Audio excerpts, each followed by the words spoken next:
சாப்பாடு எங்க வச்சேன்னு தெரியலையே. ஐயா, யாராவது இருக்கீங்களா? சொல்லுங்க தாத்தா. ஐயா, சாப்பாடு எங்கேயோ வச்சிட்டேன். எனக்கு கண் பார்வை இல்ல. கொஞ்சம் எடுத்து தரீங்களா? நானும் என் வீட்டுக்காரியும் இன்னும் சாப்பிடலப்பா. ரொம்ப நன்றிப்பா. தாத்தா, வைஃப் சாப்பிடலன்னு சொன்னீங்களே, 2 இட்லி பார்த்து அதை நானா வாங்கி தரவா? அவளுக்கு தான்ப்பா வச்சிட்டு இருக்கேன். புரியல தாத்தா. ஆமாப்பா, அவளுக்கு ஒரு இட்லி போதும். என் பொண்டாட்டி இறந்து போய் 2 வருஷம் ஆயிடுச்சு. மகராசி அவ உயிரோட இருக்கும்போது என்னை நல்லா பார்த்துக்கிட்டாப்பா. இப்போ என் பசங்களும் என்னை வெளியே துரத்திட்டாங்க. காசு பணம்லாம் முக்கியம் இல்லைப்பா, நல்ல துணை தான் முக்கியம். அது கிடைக்கிற வரைக்கும் தேடிக்கிட்டே இருக்கணும். அம்மா அப்பா பிள்ளைங்கெல்லாம் ஒரே மாதிரி இருக்க மாட்டாங்க. கடைசி வரைக்கும் துணை மட்டும்தான் நிற்கும்.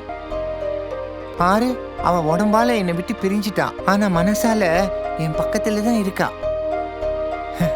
உங்க யாரு கண்ணுக்கு தெரிய மாட்டா, தெரியாத என் கண்ணுக்கு தான் தெரியவா. நல்ல துணை கிடைக்கிற வரைக்கும் தேடிக்கிட்டே இருங்க. சத்தாலும் நம்ம கூடவே இருப்பாங்க. என்னப்பா அழுவுறியா? யாராவது உன்னை ஏமாத்திட்டாங்களா? இல்ல தாத்தா, நான் தான் ஏமாந்துட்டேன். இதோட ஃபுல் வீடியோ பார்க்க ஹேண்டில் கீழ இருக்கிற ப்ளே பட்டனை கிளிக் பண்ணி பாருங்க.